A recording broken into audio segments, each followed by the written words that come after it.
Welcome back, fellow gamers. So today I want to go over Wizards of the Coast and more specifically how they interact with the public. Now, I've been fortunate enough, or unfortunate, whichever way you look at it, to work for three of the biggest companies in Canada. I am Canadian, for those of you who don't know.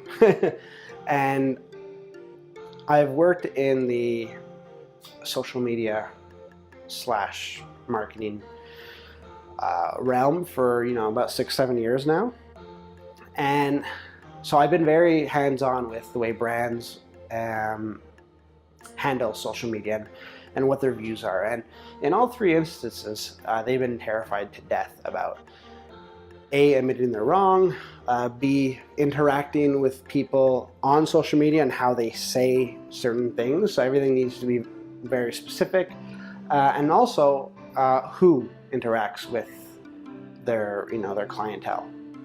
And Wizards of the Coast, I find, knocks it out of the park.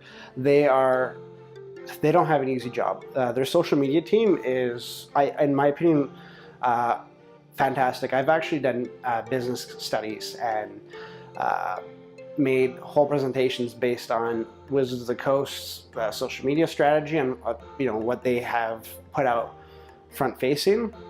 So first of all, Wizards of the Coast is very open in talking with their people. So whether it's from the official Wizards accounts, they will not hesitate to talk to members, to address members' concerns.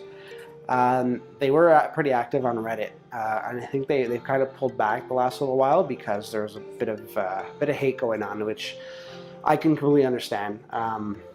We had to, as a brand, pull back in one of the spheres that we were talking to, because all it was, whenever we would post, it would be 100%, the sentiment would be so negative that we just had to pull out because we were doing more harm than good.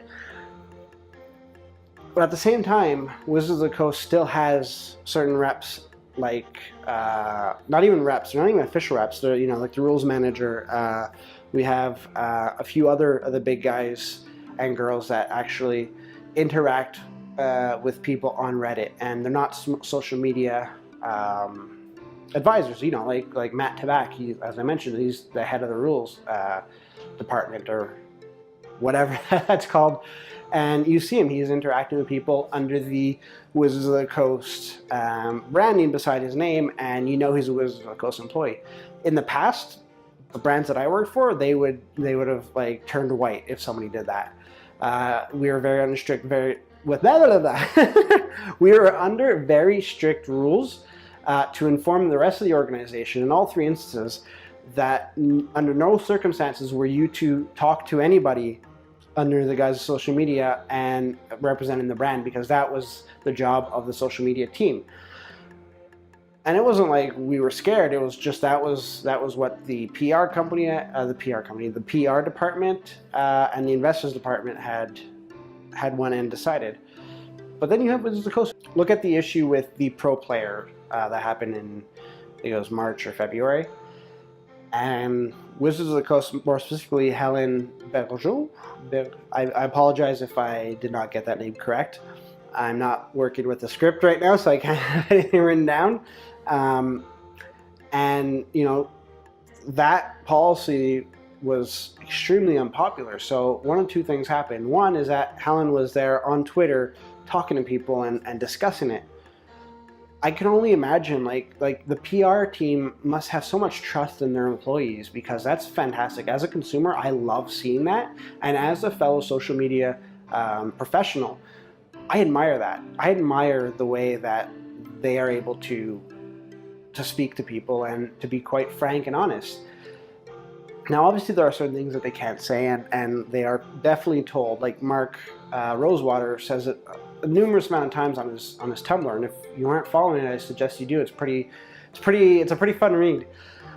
He says, there are certain things that he's told not to talk about, which that is completely fair. But the fact that you as a consumer have access to somebody of his level and that he's willing to do that, like, it's something that I don't take for granted. I don't think anybody in the Magic community who interacts with him should.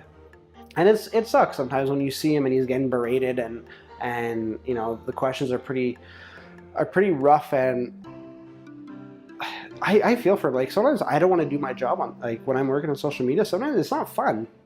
On the internet, there's so much hate, and for them to like do it above and beyond of what their job is, and like their job description, it's just I have a lot of respect for Wizards of the Coast, for every person that affiliates themselves with Wizards of the Coast and takes time out of their day to post and to interact with the community. I love it, and I hope that's something that doesn't change. And I just wanted to give that shout out. You know, I I think it's amazing, and I hope they continue doing that.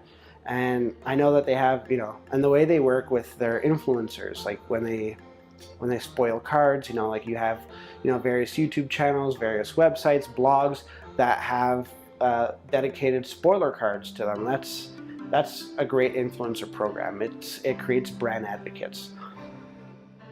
And again, that's, you know, that's something that I've used as a case study. Like I went to my higher ups and like, look at what these people are doing. That's my opinion on Wizards of the Coast's social media policies. I think they're doing a great job. I would love for them to continue and maybe evolve it. I would love as a social media professional to take a look at their social media strategy and see what's in the pipeline. That's, oh man. Honestly, like for me as that social media guy, like, oh, I would love that. Anyways, that's my opinion. I would love to hear what everybody else thinks about Wizards of the Coast social media presence. And feel free to let me know. Like and subscribe if you like what we're talking about.